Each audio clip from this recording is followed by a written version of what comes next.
तो मैं यहाँ पे ये बताने वाला हूँ कि जो आप लोग क्लास में प्रेजेंटेशन दोगे, लोगों के सामने जो 40-50 बच्चे रहेंगे उनके सामने अपने लैपटॉप पे आप प्रेजेंटेशन दोगे, तो बहुत सारे बच्चे जो होते हैं कि बोल लेते हैं, किसी के सामने शर्माते नहीं।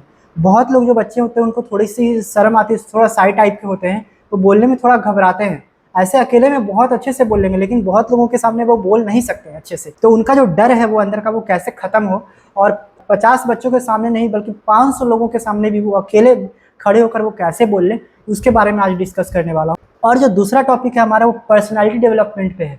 पर्सनालिटी डेवलपमेंट की गलगोटिया यूनिवर्सिटी में एमबीए के लिए क्लासेस होती है स्टार्ट 3rd सेमेस्टर में, लेकिन क्लासेज स्टार्ट होती है उसके बाद आपका प्लेसमेंट में बैठना हो जाता है। तो आप क्लास करोगे या फिर प्लेसमेंट में बैठोगे, क्योंकि डेली कोई ना कोई कंपनियां आती हैं। तो पर्सनालिटी डेवलपमेंट को कैसे इंप्रूव करें और क्या क्या उसमें, थोड़ा बहुत मैं बता दूंगा, क्योंकि इसकी स्पेशल मैं वीडियो पहले ला चुका हूँ, आप जा करके देख सकते हो। थोड़ा थोड़ा मैं सब पर डिस्कस करूँगा। उसके बाद का जो टॉपिक है, इंटरव्यू का प्रिपरेशन कैसे करें। जो इंटरव्यू है इसके ऊपर भी मैं बहुत स्पेशल वीडियो ला चुका हूँ, जिसमें मैं अपना खुद का एक्सपीरियंस बताया हूँ कि मेरा प्लेसमेंट कैसे लगा था। तो आप वो वीडियो जा करके देख सकते हो, या मैं लिंक डिस्क्रिप्शन में, वीडियो के डिस्क्रिप्शन में दे दूंगा, आप वहाँ पे जाके देख सकते हो। तो इंटरव्यू का प्रिपरेशन कैसे करें, क्या टारगेट रहता है, वो सारा कुछ मैं डिस्कस करूँगा। उसके बाद जो टॉपिक है, बेस्ट पीजी हॉस्टल कौन सा है लड़कियों और लड़कों के लिए, वो भी मैं पहले स्पेशल वीडियो बना चुका हूँ, वो भी जाके देख लेना, और इसमें भी मैं थोड़ा थोड़ा ऊपर ऊपर बता दूंगा। उसके बाद का जो टॉपिक है, सेकेंड ईयर क्लासेज। बहुत लोगों की जो डाउट होता है, जो सेकेंड ईयर क्लासेज जो होता है वो ऑनलाइन होता है कि ऑफलाइन होता है। अब मेरा क्या था, नहीं था, वो मैं आप लोग के साथ डिस्कस करूंगा, क्योंकि इसके पहले मैं 1 या 2 वीडियो में बस ये बात डिस्कस करा हुआ हूँ। लेकिन इस वीडियो में मैं सबसे पहले यही टॉपिक पर डिस्कस करूंगा कि हमारा क्लासेज सेकेंड ईयर जाते जाते ऑनलाइन हो जाता है या ऑफलाइन होता है। बहुत लोग बोलते हैं कि ऑनलाइन हो जाता है तो क्या फ़ायदा, इससे अच्छा डिस्टेंस कोर्स कर लेते हैं, ऑनलाइन ही करना था। तो इसका भी बहुत पीछे बहुत डीपली रीजन है, वो मैं आपको बताऊंगा कि क्या है। तो चलो वीडियो को शुरू करते हैं। और सबसे पहला जो टॉपिक हमारा आज का है, हमारा जो क्लासेज होता है 3rd सेमेस्टर यानी कि सेकेंड ईयर में, जा एमबीए जब सेकेंड ईयर में आप जाओगे, तो हमारा क्लासेज जो होता है वो ऑनलाइन होता है या ऑफलाइन होता है। ठीक है, आई थिंक आप लोग को मेरा आवाज़ क्लियर सुनाई दे रहा होगा। 3rd सेमेस्टर में आप चले गए, उसके बाद आपका क्लासेस ऑनलाइन होता है, इसीलिए क्योंकि पहली बात तो कि यहाँ पे आपका प्लेसमेंट की कंपनियां आना स्टार्ट हो जाती है डेली। और बच्चों को यहाँ पे प्रॉब्लम क्या हो जाता है ना, कि वो क्लासेज करेंगे या तो प्लेसमेंट में बैठे या तो प्रोजेक्ट रिपोर्ट बनाए, क्योंकि आपका सेमेस्टर का पेपर भी आने वाला होता है। तो आप तीनों का तीनों काम एक साथ हो जाता है। आपको क्लासेज में भी बैठना है, आपको प्लेसमेंट सेल में भी जाके बैठना है, और आपको प्रोजेक्ट भी बनाना है। इसीलिए ऑनलाइन क्लासेस होने का सबसे बड़ा रीज़न यही है कि चलो कम से कम स्टूडेंट को क्लासेस ऑनलाइन कर रहे हैं तो दूसरा वर्क भी एक साथ कर सकते हैं। इस तरह से किया गया है। और बच्चे, और थोड़ा बहुत स्पेस भी की भी कमी हो जाती है, और बच्चे लोग, बहुत सारा बच्चे लोगों को प्लेसमेंट लग जाती है तो वो लोग आते नहीं हैं, कोई आते हैं कोई आते नहीं, क्योंकि अटेंडेंस का इशू उतना नहीं होता है उस टाइम तक, इसीलिए क्लासेस ऑनलाइन हो जाती हैं। और ऐसा नहीं कि क्लासेज ऑनलाइन होता है तो प्रॉपर नहीं चलता है। अगर ऑनलाइन क्लासेज में अगर आप एब्सेंट हो, सोए हुए हो, वीडियो बंद करके क्लासेस कर रहे हो, तो आपको एब्सेंट लगा दिया जाएगा। और एब्सेंट लगाने के बाद फिर आपका पता ही है कि क्या होता है। और अटेंडेंस का इशू ऐसा नहीं कि नहीं होता है, रहता है इशू, लेकिन आपको प्रेजेंट होना पड़ेगा 3rd सेमेस्टर में फुल क्लास और फुल टाइम। अगर किसी दिन क्लासेस है आपका और आपका प्लेसमेंट की कंपनियां भी आ रही है, तो आप क्या करोगे, तो एब्सेंट तो नहीं लगता। अगर आप प्लेसमेंट में जाकर के अटेंडेंस बना देते हो और वहाँ पे अटेंड हो जाते हो, तो आपका इधर क्लास में एब्सेंट हो तो वो एब्सेंट नहीं लिखाएगा, वो प्रेजेंट ही लिखाता है, क्योंकि आप प्लेसमेंट सेल में उस पर बैठे हुए थे। तो ये हो गया ऑनलाइन और ऑफलाइन का ख़त्म। और जो उसके बाद का जो मेरा टॉपिक था, वो प्रेजेंट जो क्लास में करते हैं लोगों के सामने, तो वो अपना डर कैसे ख़त्म करें, जिनको डर लगता है प्रेजेंटेशन देने में। तो सबसे पहले तो आपका प्रेजेंटेशन जो रेडी है लैपटॉप पे, उसको आप पहले घर पे प्रैक्टिस करो, रूम पे प्रैक्टिस करो, और बोल के कि कैसे मैं लोगों के सामने खड़े होकर के बोल सकता हूँ। जब आपका फुल्ली प्रैक्टिस हो जाता है, बहुत लोगों की प्रैक्टिस रहता है, बहुत लोग की अकेले बोल लेते हैं, लेकिन जैसे ही क्लास में एंट्री करते हैं और लोगों के सामने बोलना स्टार्ट करते हैं ना, तो उनका क्या होता है कि हेजिटेशन होना स्टार्ट हो जाता है, घबराने लगते हैं कि कैसे बोले लोगों के सामने। आप बहुत डर टाइप का माहौल क्रिएट हो जाता है उनके अंदर। तो इस चीज़ को दूर करने के लिए सबसे पहले आपको एक्सट्रोवर्ट बनना पड़ेगा, आपको स्ट्रेंजर्स लोगों से बात करना पड़ेगा, फ्रेंडशिप करना पड़ेगा, क्लास में सर्कल बनाना पड़ेगा, थोड़ा बहुत सर्कल स्टडी से लेकर के। ऐसा नहीं कि आप इधर उधर टाइप का सर्कल बना लो, सर्कल बनाओ तो स्टडी से रिलेटेड, और लोगों से बोलना स्टार्ट करो। लोगों से जब तक आप बात नहीं करोगे, बिना मतलब का बात नहीं करोगे, तब तक आपका डर खत्म नहीं होगा। इसीलिए क्लासरूम में फ्रेंडली बन करो, सबसे सबसे फ्रेंडली बन करो। ऐसा नहीं कि एकदम चुपचाप किसी कोने में बेंच के पेपर में दब्बू टाइप का बैठे हुए, इस तरह से नहीं। आप सबसे बोलो, और नोट्स की बातें हो गई, स्टडी की बातें हो गई, और भी थोड़ी बहुत इधर उधर की बातें हो गई। तो दब्बू टाइप का कभी क्लास में नहीं बनना है, सारे लोगों से बात करना है, सबसे मिलजुल के रहना है। तो तब आपका प्रेजेंटेशन देने की जब बारी आएगी तो आप नहीं घबराओगे। अब तो आप यहाँ पे क्लास की बात हो गई कि चलो हम क्लास में सबको जान लिए, सबसे नोन है, तो सबके सामने अब मैंने कंफर्टेबली बोल लिया।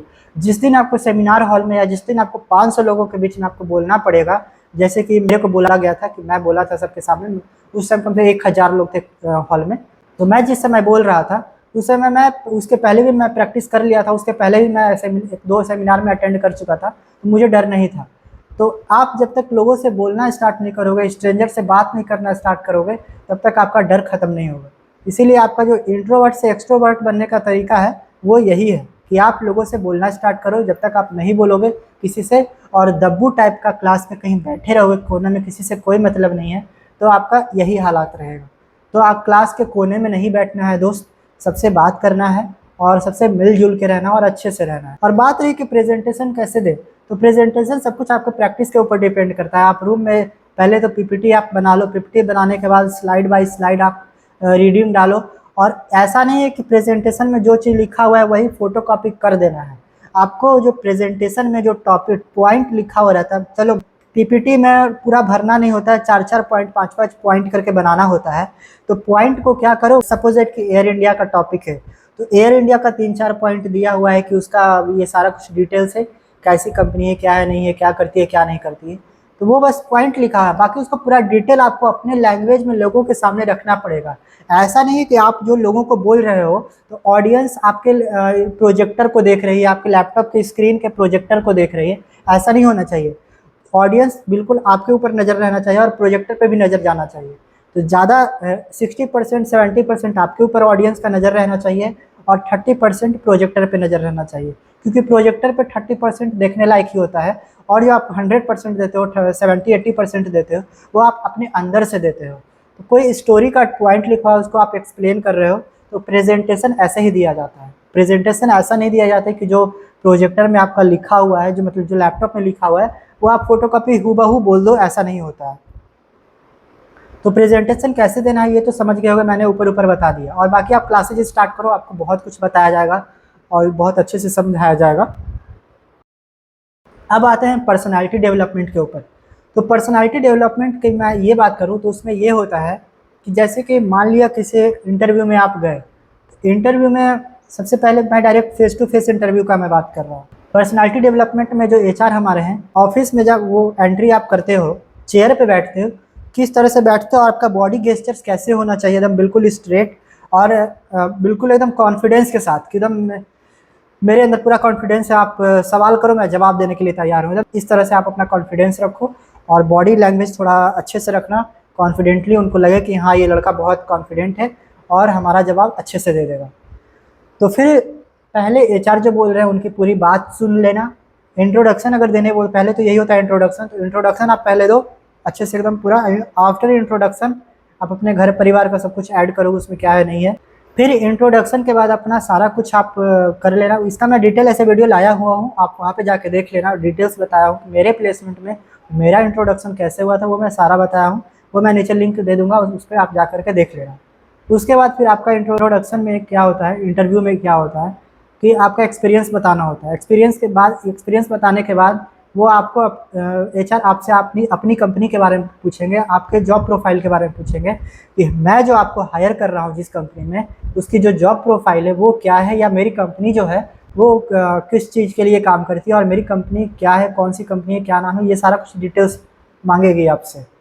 और उसके बाद फिर आप सहमत हो या नहीं हो, ये सारा कुछ आपसे, ये सारा जो कन्वर्सेशन होगा सारा का सारा इंग्लिश में होगा, तो हिंदी एक लाइन भी नहीं चलेगा। और कुछ कुछ मार्केटिंग कंपनियां जो होती है वो हिंदी में भी एक्सेप्ट करती हैं, लेकिन अधिकतर है कि वो इंग्लिश टू इंग्लिश ही सारा कुछ कन्वर्सेशन वगैरह सारा कुछ होता है। यहाँ पे इंटरव्यू प्रिपरेशन हो गया हमारा। अब आते हैं कि बेस्ट हॉस्टल पीजी लड़कियों के लिए और लड़कों के लिए कहाँ पे रहेगा। हमारे वीडियो के थ्रू जो हमारी रिस्पेक्टेड गर्ल्स जो हमसे मैसेज करती हैं कि भैया आप मुझे बता दो कि बेस्ट पीजी कौन सा रहेगा गलगोटिया यूनिवर्सिटी में लड़कियों के लिए। तो सबसे पहले मैं ये बता दूं कि गलगोटिया यूनिवर्सिटी के 13 किलोमीटर के रेडियस में लड़कियों के लिए पीजी नहीं है। आपको पता होगा कि लड़कियों के लिए पीजी लड़कियों के लिए थोड़ा सा सेफ नहीं है गलगोटिया यूनिवर्सिटी के पास। ये मैं अपना पर्सनल एक्सपीरियंस बता रहा हूँ जहाँ तक मुझे पता है। क्योंकि वो पूरा जंगल एरिया में, रिमोट एरिया में है। तो लड़कियों के लिए जो पीजी है वो सबसे बेस्ट होगा परी चौक के 5 किलोमीटर के रेडियस में। परी चौक के 5 किलोमीटर के रेडियस में आपका अल्फ़ा 1 आ गया, अल्फ़ा 2 आ गया, डेल्टा 2 आ गया, ओमिक्रॉन आ गया, पाई 1 आ गया, नॉलेज पार्क 2 आ गया। ये सब जगह पे आप पीजी और हॉस्टल्स देख सकते हो। और बात रही लड़कों की पीजी सबसे बेस्ट, तो उसका स्पेशल वीडियो मैं बनाया हूँ। गलगोटिया यूनिवर्सिटी के जस्ट पास में ही है, 1.5-2 किलोमीटर के अंदर में ही है। बहुत ही शानदार पीजी है, जो लड़कों का पीजी है वो मैंने एक्सप्लोर कर चुका हूँ। उसका भी मैं लिंक डिस्क्रिप्शन में दे दूंगा, आप जा करके देख लेना। और उसकी डिटेल्स चाहिए पूरी तो आप उस नंबर पे कांटेक्ट कर लेना, वो बता देंगे। तो चलो आज के लिए इतना ही, और मिलते हैं फिर से एक नए वीडियो में नए टॉपिक के साथ। तब तक आप लोग अपना ख्याल रखो। जय भारत, जय हिंद।